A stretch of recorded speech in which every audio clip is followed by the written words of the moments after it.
जियो TV के channel में खुशामदीद। दोस्तों, हाल ही में रिलीज हुई नेटफ्लिक्स की web series the railway man ने धूम मचाई हुई है।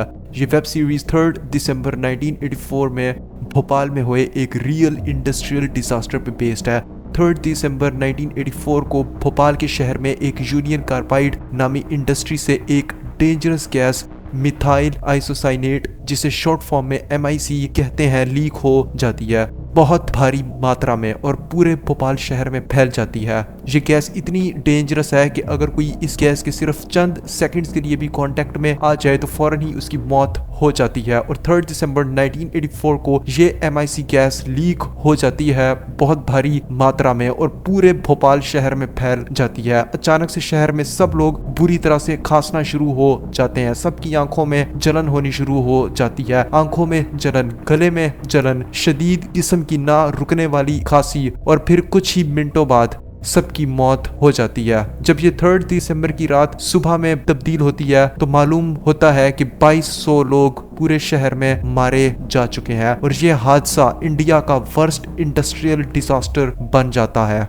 आखिर कैसे यह हादसा हुआ और वो मिथाइल आइसोसाइनेट MIC क्यों इतनी खतरनाक गैस है और कैसे ये फैक्ट्री से लीक हुई, किसकी गलती थी और कौन था असल जिम्मेदार इस डिजास्टर का, क्या राज छुपा है इस डिजास्टर के पीछे, जो कि the railway man web series के अंदर भी दिखाया गया है। आइए आज की वीडियो में एक स्पॉइलर फ्री एनालिसिस करते हैं इस पूरे डिजास्टर का और साथ कंपेयर भी करते हैं इसको the railway man web series के साथ। 3 दिसंबर 1984 को ये वाकया हुआ इंडिया के भोपाल शहर में। एक इंडस्ट्री थी यूनियन कार्बाइड नाम की। ये इंडस्ट्री भोपाल शहर के आउटस्कर्ट पे मौजूद थी, यानी कि शहर से थोड़े से दूरी के फासले पे। भोपाल रेलवे स्टेशन से 1 किलोमीटर के फासले पे और भोपाल के 2 बड़े हॉस्पिटल्स हमीदिया और सुल्तानिया से 3 किलोमीटर के फासले पे थी। ये यूनियन कार्बाइड इंडस्ट्री एक पेस्टिसाइड्स इंडस्ट्री थी। इसमें एक बहुत ही खतरनाक गैस मिथाइल आइसोसाइनाइड को रखा जाता था। इस इंडस्ट्री में एक स्पेशल इंसेक्टिसाइड प्रोड्यूस किया जाता था 7 नाम का और इसी 7 केमिकल को ही बनाने के लिए मिथाइल आइसोसाइनाइड यानी MIC की जरूरत होती थी और यही MIC बहुत ही डेंजरस केमिकल है। और उस रात दिसंबर 3 को इसी MIC डेंजरस केमिकल के लीक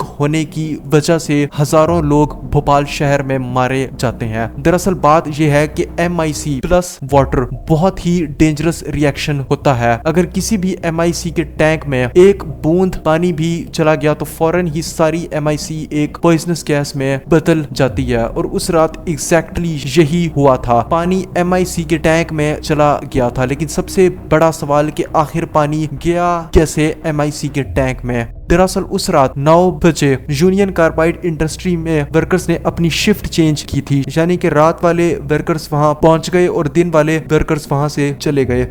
जब वो नए वर्कर्स वहां आए तो उन्होंने अपना रूटीन वर्क करना शुरू किया। उन्होंने MIC के टैंक्स के पाइप्स को धोना शुरू किया पानी से, लेकिन धोते वक्त एक चीज नोटिस की कि दूसरी तरफ से पानी बाहर नहीं आ रहा था पाइप से। लेकिन वर्कर्स इस चीज को देख के ज्यादा हैरान नहीं हुए। उन्होंने अपने सुपरवाइजर को ये बात इन्फॉर्म की और सुपरवाइजर ने कहा कि शायद पाइप की जालियां साफ नहीं है, इसलिए पानी बाहर नहीं आ रहा, तो पानी को चलने दो, बस दूसरी शिफ्ट में जो वर्कर्स आएंगे वो पानी को ऑफ कर देंगे।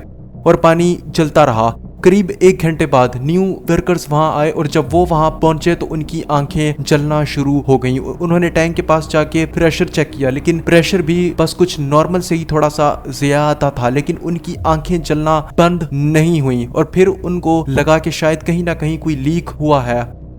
रात के 11:15 बजे वर्कर्स ने लीक को ढूंढना शुरू किया। उनमें से एक वर्कर ने एक पाइप से लिक्विड ड्रॉप होता हुआ देखा, लेकिन फिर इन्होंने फैसला किया कि टी ब्रेक के बाद इसको फिक्स कर लेंगे और ये सारे वर्कर्स टी ब्रेक पे चले गए और इन्होंने फैसला किया कि चाय पी के फिर इसको देखते हैं। इसलिए इन वर्कर्स पे भी ब्लेम डाला जाता है कि इन्होंने उस लीकेज को सीरियसली नहीं लिया था। लेकिन 12:30 बजे उन वर्कर्स को भी अब मालूम हो चुका था कि यहाँ कोई बड़ा एक्सीडेंट हुआ है।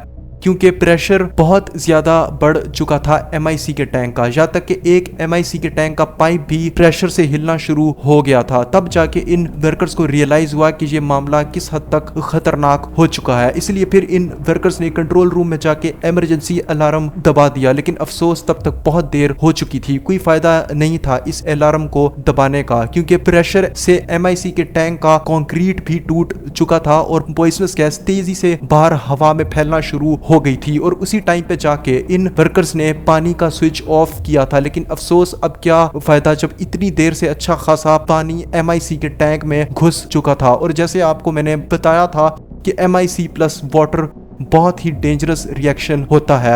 इसके बाद MIC के टैंक में इतना ज्यादा प्रेशर हो गया था कि टैंक की कंक्रीट टूट गई और पॉइजनस गैस तेजी से हवा में फैलना शुरू हो गई। इन वर्कर्स ने उस जगह पे पानी मारना शुरू कर दिया जहां से पॉइजनस गैस तेजी से लीक हो रही थी, लेकिन अब मामला किसी भी इंसान के हाथ से बाहर जा चुका था। इसलिए इनको फिर फौरन इंडस्ट्री को इवैक्यूएट करना पड़ा।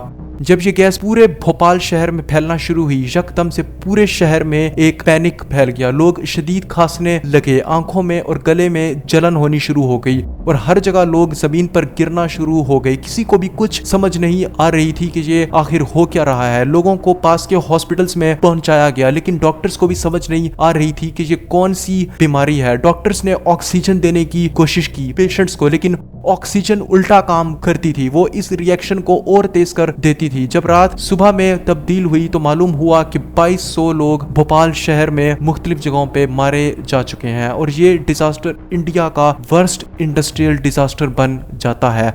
बाकी की कहानी जानने के लिए ये वेब सीरीज जरूर देखिएगा, the railway man, streaming on Netflix.